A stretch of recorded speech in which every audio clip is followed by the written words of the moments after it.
Hey, what's going on, people? Hope you guys are doing good. As you can see behind me, we're checking out the Tesla Model S Plaid. Thanks to this video sponsor, Root, they're giving me the opportunity to try the best of the best. I really want to get into the EV market and purchase my first EV. I don't know if it's going to be this one or not, but I got the key. Got the key right there, the key to the city. We're going to spend 48 hours with the Tesla Model S Plaid, and this video is shot on the iPhone 13 Pro and ProRes. Let's do this. This is gonna be a good day. It's gonna be fun.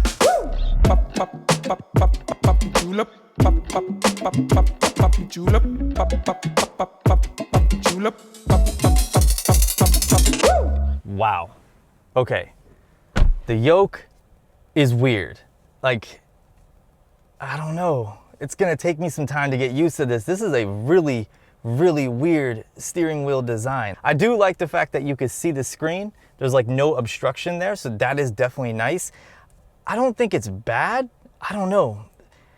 I'll let you guys know at the end of this video how I'm feeling about the yoke after I've used it for 48 hours, because it is really weird, and I think this is what's either going to make people gravitate towards this car or steer them away. So yeah, it's definitely different. Let's do a quick interior tour before we start driving. I want to show you guys around the car. It's really nice. So the touchscreen is a bigger design. It looks a lot nicer than even the Model Y, and it's really responsive. Like, look at this. It's like using a phone. Like, it is super quick. It's actually powered by the same processor that's in the PlayStation 5, and that's pretty incredible. Look at this. So you can have your car stuff over here, and I can pull up my music.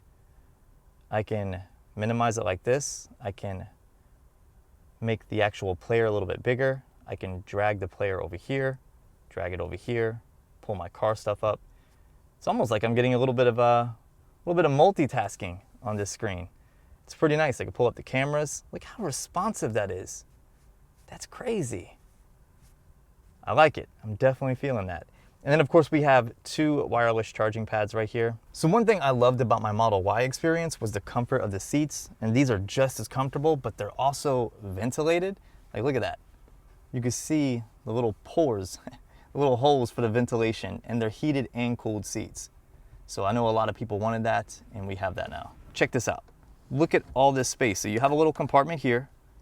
You can slide that out of the way, then slide the cup holders out of the way. Look at this. You also have a nice armrest that opens up, and you have even more space right here. It's not as deep or as wide as this one, but it's still, you know, good enough to fit some knickknacks in there. Another thing that I noticed are the doors. They're really nice. There's like different textures and designs to them. Plus there's like nice fabric now, and they kind of cave in a little bit, ever so slightly, to give you more arm room, and it's definitely noticeable. Plus this piano black design right here, it's kind of reflective, and it just adds depth to the dash. I really like that. So before we get on the road, I want to show you the back, because there's a couple new changes back here and something that I think that you guys are really going to love. So watch this. You guys are going to like this. There's a sensor in the seat. So when I sit my big butt down, we got a touch screen now, and it automatically turns on when someone sits back here. You can do things like control the AC, so I can increase the AC or lower it. You also have ventilated seats back here, and they're heated. So I can turn on heated seats for all three, including the middle section, and you can adjust different levels. And then for your media, you have your music controls as well as streaming platforms. So you have Netflix, Disney+, Hulu, YouTube, and Twitch. Elon did say you'll be able to game back here with controller support, and that's coming soon. And to wrap up this little media console, we have two USB-C ports for charging your phone, tablet, or other peripherals. Definitely nice. Okay, so now that I've showed you around the car, we've taken a look at the interior. Let's go ahead and get this thing on the road and really dive into this experience video.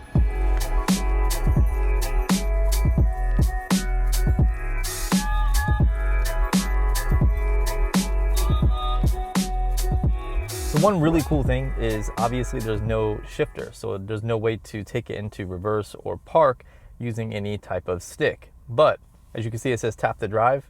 It uses like AI and sensors and automatically detects that I need to go forward or if I need to go in reverse. It doesn't always work, but so far it's been working pretty good. I'm really impressed. And if this doesn't work, you can use the touchscreen. I can tap to park. I can bring the car backwards to go in reverse. Swipe forwards, puts it in drive, And if for some reason this isn't working, we do have some hard buttons down here. So we have park, we have reverse, caution lights, neutral, and drive. We're on our way to Cocoa Beach. I'm gonna go visit some family. We're on a highway. It's like perfect conditions for autopilot. So let's go ahead and put this in autopilot. Unlike the Model Y, which uses the stick, you just double press the stick or double pull the stick. I don't know what it's called, but you use the stick. You have to use this little knob right here for the Plaid. So you just double press the knob and then boom, autopilot. And it just takes over. It keeps you in between the lanes. It maintains the speed. It's basically cruise control on steroids, and you have to touch the wheel every so many seconds. So you can't just go hands-free the entire time, which is good. I mean, it's a safety feature and I'm glad that's there. But it's great for like things like if you drop something in between the seats or if you have to turn around, yell at your kids, he knows all about it, stuff like that. So yeah, I really like autopilot. Full self-driving, the idea of it kind of scares me. This car unfortunately does not have it, so we won't be able to try it out, but the idea is still kind of scary, and you're familiar a little bit more about it. Yeah, for sure. I mean, autopilot's really good in clutch, for sure. Yeah, and I think something that you shouldn't rely on quite yet, but the new beta looks really, really great, and it looks like the future of it looks really great. But for right now, pay attention, put your hand on the wheel, be ready to take over at any time. Facts. So one thing about Tesla from the Model Y that I drove, the experience that I had, and of course with your Model 3, even when you have a performance model, you get a lot of punch in the beginning, but then after 60, you kind of lose it, right? Like you don't have that same initial torque. Like it just doesn't throw you back like it does on the 0 to 60. But with the Plaid, from the guy that we picked the car up from said, after 60 is where the real power kicks in when it comes to this car. So we're on the highway and we're gonna test that out. You ready? We're gonna try. We're going 64 right now. We're going 64 right now. Let me switch lanes. Get into an empty lane. All right. Here we go. See what you got. Oh, okay, my God! Oh, okay then. Oh wow, dude. Whoa! Okay. Holy That is a very, very, very different. Oh my gosh. I was not expecting that. You told me it would not be like that. Bro, I broke a couple vertebrae already. I think I might have sharded.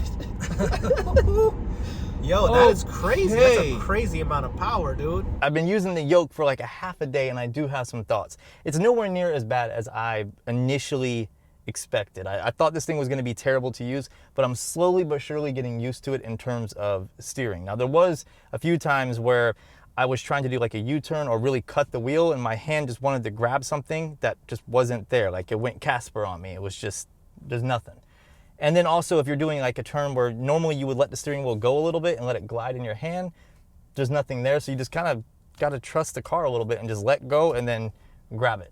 I don't know how to explain it. Like until you experience it, it's either you're gonna love it or hate it. Personally, I don't think it's as bad as what some people make it out to be. You can easily get used to it. But one thing that has got me every single time is not having a stalk for the turning signal. I mean, it's got me probably about 10 times this entire trip. It's just muscle memory. There's nothing there. Again, it's not a deal breaker. You can get used to it, but I really think they should have put something on the back here, like a paddle or some buttons back here, because it's just more familiar when you're using it. The buttons are okay.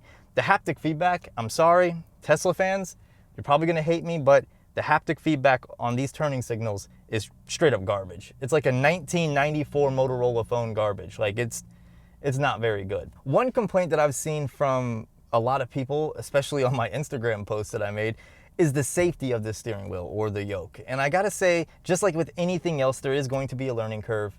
And you really might need to take the car out for a few days just around town and in areas that are not as busy to get accustomed to the yoke. But once you do, it's just as safe as using a steering wheel. You just gotta get used to using it. If I can learn how to use this in less than 24 hours, I think anybody can. But if safety is a big concern to you, then you might wanna improve your insurance with this video's sponsor, Root. Root's primary focus is to bring fairness to the insurance market. Root has over 43,000 positive reviews for their customer service, claims process, and their savings. And they also offer the best rates in the game. The better you drive, the more you save. Rates are based on behavior behind the wheel and not demographics like your age, zip code, occupation, and credit score. So you can download the Root app today and go on a test drive. And this benefits both of us. You, it could save you some money. It's also free, plus you're helping support the channel just by going on this free test drive. It's gonna be looking at things like your focused driving, smooth braking, gentle turning, and safe hours. If all of those things line up, you can save yourself a ton of money. If you have a Tesla, you can link your Tesla account directly to Root. They can pull your driving information instantly so you get your quote right away and you can start your savings. Another cool discount for Tesla owners is if you use auto steer. So you can literally save money by making your drive easier when you use the automated steering feature found on Teslas. That's pretty cool. So if you want to save some money on your car insurance, then just click the link down in the description. Go for a test drive, help me out, help yourself out. Doesn't cost you a thing. And we all know saving money these days is extremely important. So why not start with your car insurance?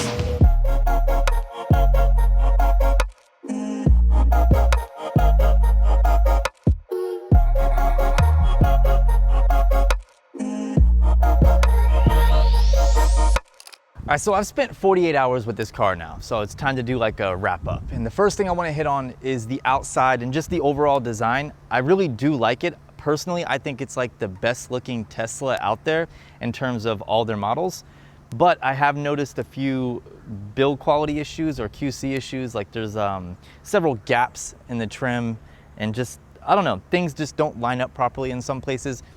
It's not a big deal, I guess, to some people. I mean, I guess you can get over it, but for as expensive as this car is, you would think that the build would be a little bit better, but whatever, it is what it is. The next thing I want to touch on is the frunk. As you can see, it has a nice big hood, so you would think the frunk would be massive, but if you pop it open, it's kind of underwhelming. Like, it's a lot smaller than I thought it was gonna be. You could fit some groceries in here and a couple backpacks, but if you have kids, you're not gonna be able to put a stroller in here. It's just not big enough, but I don't know, I was expecting a little bit more. But even though the frunk is underwhelming and small, you have a lot of space in the back. So let me show you this. As you can see, it's almost like a hatchback style design, but it's not really a hatchback. Like, the back seats do fold down and you get a lot of room back here. And you even have more room down here. Like, it is a very spacious car. It's just that frunk is a little small. I really am a fan of the black trim. I was one of those weird people that kind of liked the chrome at first, but after using a car with the black trim, I gotta say I am a fan of it more so than the chrome. The chrome does look a little bit cheapy compared to this. This looks more elegant and classy.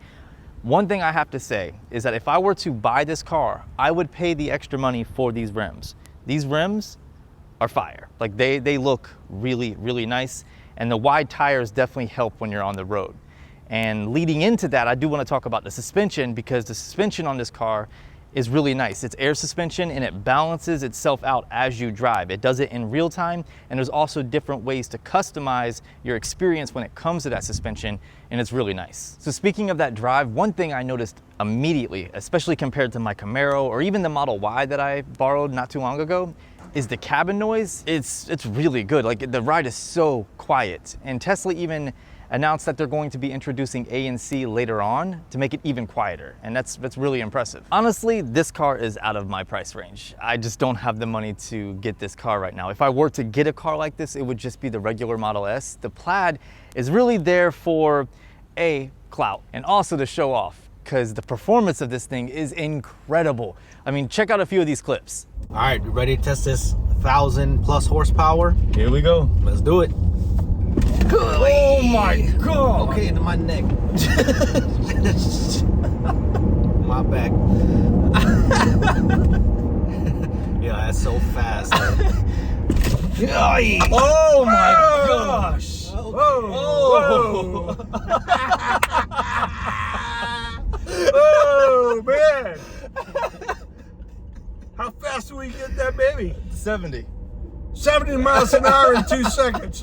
Holy Toledo, Robin, you need one of these. Oh my God! I wasn't expecting it. I swear I wasn't expecting that. My uterus came out. Babe, I swear I was not expecting that. Despite this car having so much horsepower, you can still use it every day. It gets close to 400 miles in terms of range, and if you go with the long range or extended range model, you get over 400 miles. So it's easily an everyday car. Yesterday's trip, we went from Orlando, Florida to Cocoa Beach and back, and we used about 60% of the battery, and that's punching it a few times and really experiencing the power of this car. So if I didn't do that, I could have gotten even more range. And on the way back, we did have to supercharge. We got down to about 20%, so we pulled off, supercharged, and it took about 20-30 minutes. We watched a few YouTube videos and we were done, and we would have actually made it back home with almost a full charge if we wouldn't have drove back the wrong way. And what's nice about supercharging in this car is the improved screen. I know I already talked about it, but I gotta say, watching those YouTube videos was super enjoyable. The screen is beautiful. The black levels are crazy, and I think that's really where my interest is the most, is all the tech features in this car. And when you combine the really nice display with the sound system, you have a crazy theater experience in a car. Honestly, 48 hours just isn't enough time with this car. I really like it. I love all of the tech side of things, and I'm really excited to see where this car goes in the future. Like, I think Elon and Tesla as a whole is really changing the industry when it comes to cars, and every single time I drive a Tesla, it blows me away. I love things like the autopilot or even the idea of full self-driving. And with this car, if you change lanes and you have your turning signal on, it automatically detects when you switch lanes and then turns your turning signal off. It's really crazy. It doesn't work every single time, probably about 75%, but when it does work, it's really useful. Also, it can automatically detect if you need to go in reverse or if you're going forward when your car is in park. So you don't even have to take it out of park. Again, it doesn't work every single time, but I would say a good 50% of the time, and it's still useful. It's just things like this that really make this experience really unique and really interesting, and it makes me want a Tesla really bad. Needless to say, I'm probably gonna sell my Camaro and at least get a Model 3. This is a little bit out of my price range. It's almost $135,000, but for most people, I think they'll be just fine with a non-Plaid model. What do you guys think? Let me know down in the comment section. I really hope you enjoyed my experience with the Model S Plaid. If you did, consider giving it a thumbs up. Subscribe for more videos like this. If you want to see more car videos on the channel, let me know. And I'll see you beautiful people in the next one.